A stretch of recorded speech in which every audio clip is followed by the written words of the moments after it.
Halo adik semua, kembali ke channel YouTube Sinau Bareng Cikgu. Hari ini kakak akan membahas soal TPS pengetahuan kuantitatif ya, yang model-model terbaru. Nah, jangan lupa bagi adik-adik yang punya masalah PR ataupun dalam pengerjaan soal, bisa hubungi IG atau WA kakak berikut. Oke ya, langsung saja untuk soal yang pertama. 2 log X pangkat 3 sama dengan 3 ditambah 2 log 2X. Nah, kita bisa tulis dulu 2 log X3 sama dengan 3 ditambah 2 log 2X. Nah, kita harus ingat dulu sifat-sifat dalam bentuk logaritma. Nah, di sini kan angka 3 ya, bisa kita ubah dulu, sesuaikan dengan bentuk yang lain. Yang bentuk lain juga memuat log, berarti kita bisa buat 3-nya. Nah, angka 3 kalau sesuai dengan sifat logaritma, itu nanti bisa dibawa ke bentuk ini. Misal, kakak punya A log A dipangkatkan N. Nah, itu hasilnya adalah N. Nah, kita bawa ke bentuk ini. Nah, ini kan bilangan pokoknya itu kan 2. Nah, berarti kita bisa bawa ke bentuk bilangan pokok 2.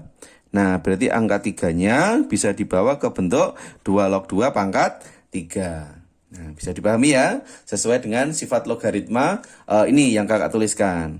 Ditambah 2 log 2X. Nah, kirinya masih sama. 2 log X pangkat 3.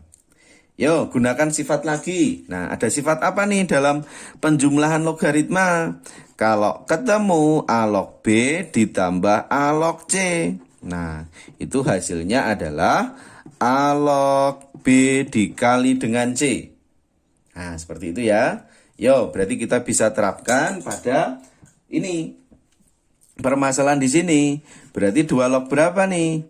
2 pangkat 3, kakak hitung langsung ya, 8. 8 dikali dengan 2X. Nah, ini 8 dikali dengan 2X. Nah, ini paham ya? Ini sebagai A, ini sebagai C-nya. Nah, 2 log berarti A kali C, 8 kali 2X. Yang kiri masih sama, 2 log yaitu X pangkat 3. Oke, perhatikan, di sini ada unsur yang sama enggak? Persamaan kiri dan kanan. Nah, ini kebetulan 2 lognya sama, kita hilangkan. Oke ya, kita dapatkan X pangkat 3 sama dengan 8 kali 2X, berarti 16X. Oke, kita pindahkan persamaannya di ruas kiri. X pangkat 3 dikurangkan 16X sama dengan 0. Nah, di sini masing-masing ada huruf X-nya. Berarti X-nya bisa kita faktorkan. Berarti X kuadrat di sini adalah min 16 sama dengan 0. Oke, berarti difaktorkan lagi masih bisa nih. X kurangi 4 dikali dengan X plus 4 sama dengan 0. Oke ya, berarti X-nya adalah 0, X-nya adalah 4, X-nya adalah negatif 4. Nah, hati-hati ya, ketika kalau dalam pengerjaan logaritma 0, 4 sama min 4, jangan terus kita berpikir, oh ya, di sini ada, berarti benar. Hati-hati. Ingat, logaritma itu ada syaratnya. Nah, logaritma itu apa toh? A log B sama dengan C. Nah, nilai A-nya di sini harus lebih dari 0. Dan tidak boleh 1. Nah, itu diingat. A itu bilangan pokoknya atau yang di atas. Berarti kan A-nya ini 2 sama 2. Kan memenuhi. Lebih dari 0 tidak boleh 1. Terus apa nih syarat dari B-nya? B-nya ini harus lebih dari 0. Nah, oke. Kalau dimasukkan dalam B harus lebih dari 0. Coba ya kita masukkan. Di sini kita punya 0.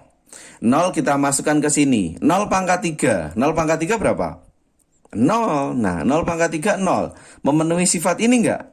Nah, kalau dalam logaritma harus lebih dari 0. Kalau dimasukkan ke sini, 0-nya tadi di sini tetap 0. Nah, berarti salah nih, ini tidak memenuhi. Oke ya, bisa dipahami. 0 tadi kalau dimasukkan tidak sesuai dengan sifat dalam logaritma. Coba sekarang kalau 4.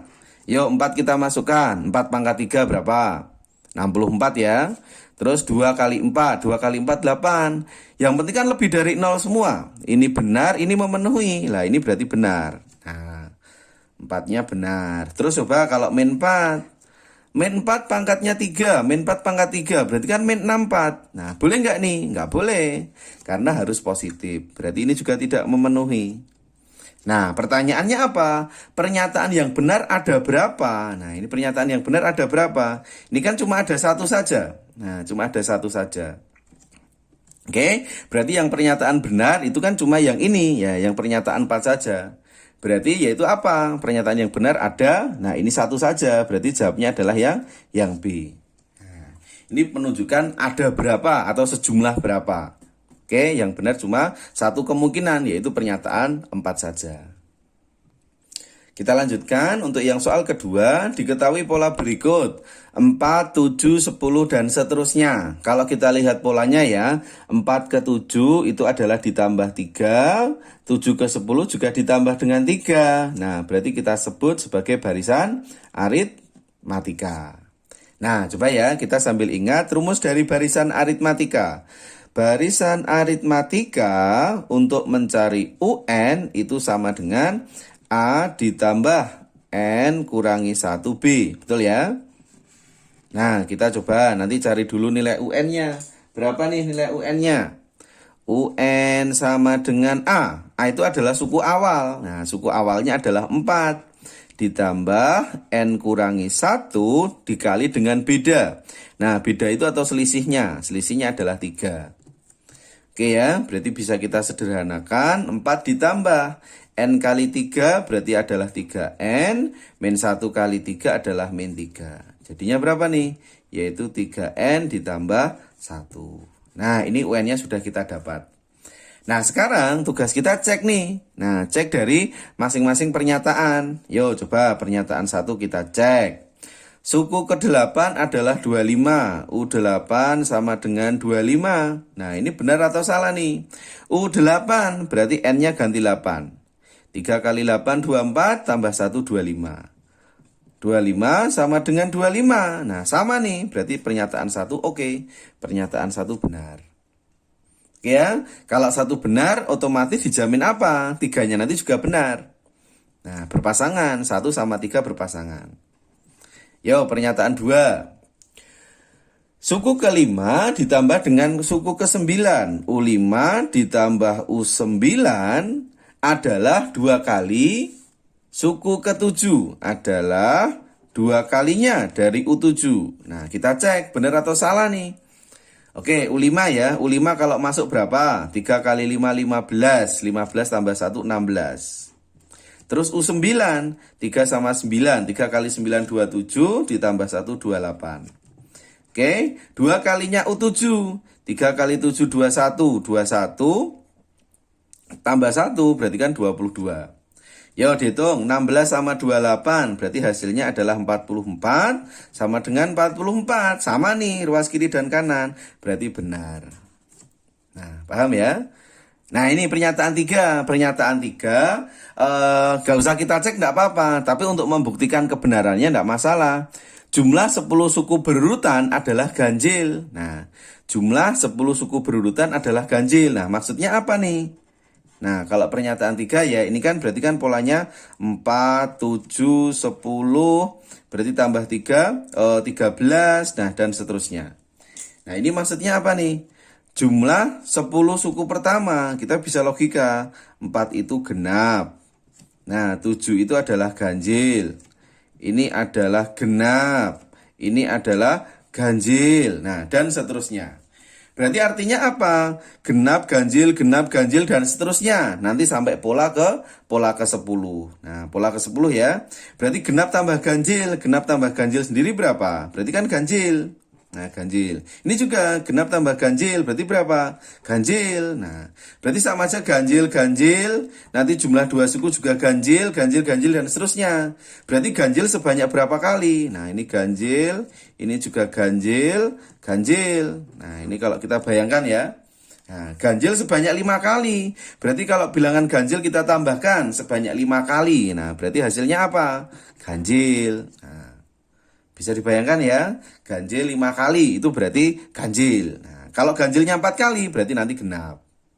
Oke, berarti pernyataan 1 benar. Terus kita cek kembali pernyataan keempat. Tidak ada suku yang merupakan kuadrat suatu bilangan. Nah, ini paham tidak nih maksudnya? Tidak ada suku yang merupakan kuadrat suatu bilangan. Kita cek, ada nggak nih?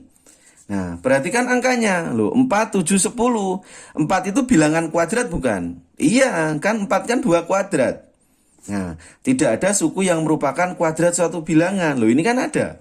4 itu merupakan kuadrat dari suatu bilangan, yaitu kuadratnya dari 2. Nah, berarti pernyataan 4 salah. Nah, harusnya ada suku ya yang merupakan kuadrat suatu bilangan. Itu ya. Tadi 1, 2, 3 benar, 4-nya salah. Berarti pilihannya adalah yang A.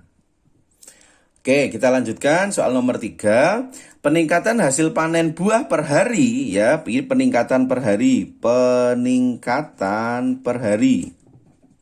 Peningkatan untuk satu hari itu pada interval 0,05 ton sampai dengan 0,08 ton. Nah, ini untuk tiap harinya. Nah, hari ini hasil panennya adalah 2 ton. Oke, hari ini hasil panennya adalah 2 ton. Manakah hubungan antara P dan Q? Coba kita pahami. P sama dengan 3. P sama dengan 3. Terus Q-nya adalah hasil panen buah 10 hari yang akan datang.